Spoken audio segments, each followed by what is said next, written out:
ఒక పెద్ద వృక్షం మీద ఒక కాకి తన గూడు చేసుకుంది. ఒకరోజు ఆ కాకి ఒక ముక్క పెరుగు పట్టుకుంది. ఆ సమయంలో వ్రేళ్లతో తినడానికి కాస్త సేదతీరుతున్న జింక వెనుక నుండా వాస్తవాల ఆవిష్కరిస్తోంది. ఆ పెరుగు ముక్కను చూసిన ఒక నక్క ఆహారానికి ఆకలితో ఉంది.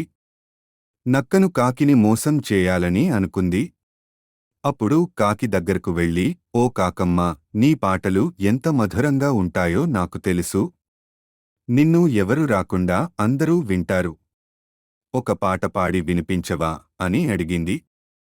కాకి నక్క మాటలకు మురిసిపోయి పెరుగు ముక్కను నోటి వదిలి పాట పాడటం ప్రారంభించింది. వెంటనే ఆ పెరుగు ముక్క నేలపడిపోయింది.